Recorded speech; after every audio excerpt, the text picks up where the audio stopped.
Hi hello నమస్తే Suman TV స్వాగతం. మనం ఇప్పుడు రైల్వే కోడూరు మండలంలో ఉప్పరపల్లి సెట్టుకుంటకి సమీపంలో ఉన్నాము.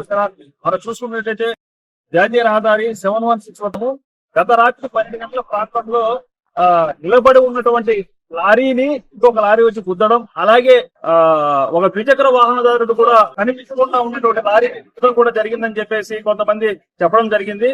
ఆ విషయాన్ని మనం ఇప్పుడు చూద్దాం. ఇక్కడికి ఎంత ఘోరంగా కోరుకునిందో మొత్తానికి అయితే ఇక్కడ ఉన్నటువంటి డ్రైవర్ కావచ్చు, అలాగే ఇక్కడ ఉన్నటువంటి ఇందులో క్లీనర్ కావచ్చు, వాళ్ళకి తీవ్ర గాయాలు పడాయని చెప్పేసి మనకు సమాచారం. మొదటగా లారీ మంగంపేట నుండి ముగ్గురాయి ఖనిజాన్ని తరలించడానికి ఇక్కడికి వెళ్తున్న సమయంలో బ్రేక్ డౌన్ అయిపోయి ఇక్కడ ఈ జాతీయ రహదారిలో ఆగిపోయిందని చెప్పేసి కొంతమంది చెప్తున్నారు.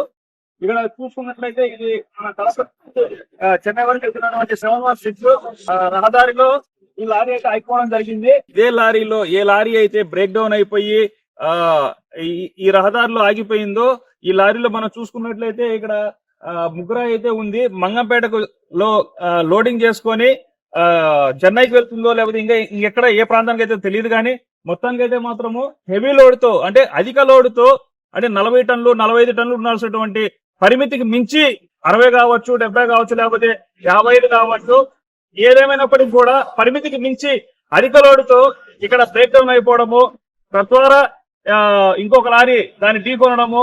ఇక్కడ చూసుకున్నట్లయితే ఇక్కడ చూడండి, ఇక్కడ రెడ్ స్టిక్కర్లు కానీ లేకుండా ఉంటే లైట్స్ కానీ ఆగిపోయిన తర్వాత సరైనటువంటి ప్రికాషన్స్ తీసుకోకుండా ఇక్కడ ఉండడం చేత ఇక్కడ ఒక ద్విచక్ర వాహనదారుడు పాపం ఇక్కడ ఏం జరిగిందేమో కానీ మొత్తానికైతే అతను హాస్పిటల్లో ఉన్నాడు, తీవ్ర గాయాలు పాలయ్యాడని చెప్పేసి ఇక్కడ మనకు సమాచారం. మొత్తానికైతే ఇక్కడ మనం చూసుకున్నట్లయితే రవాణా శాఖ అధికారులు, స్థానిక పోలీసు అధికారులు వీటన్నిటిపైన దృష్టి సారించి ఇటువంటి రోడ్డు ప్రమాదాలు కాకుండా అధిక లోటుతో వెళుతున్నటువంటి ఈ లారీ కాదు, ఏ లారీ అయినా కానీ అధిక లోటుతో వెళ్తున్నటువంటి వాటిని కట్టడి చేసి ఇటువంటి ప్రమాదాలకు చోటు ఇవ్వకుండా చేయాలని చెప్పేసి పలువురు అభిప్రాయం వ్యక్తం చేస్తున్నారు.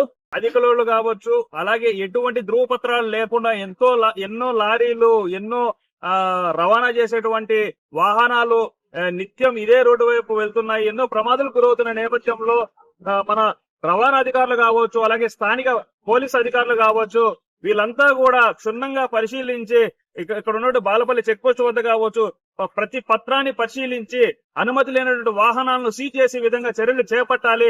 లేని పక్షంలో ఇటువంటి రోడ్డు ప్రమాదాలు గురయ్యి ప్రజానికం ఇబ్బంది పడే దారులు అయితే వెతుకోవాల్సిన పరిస్థితి.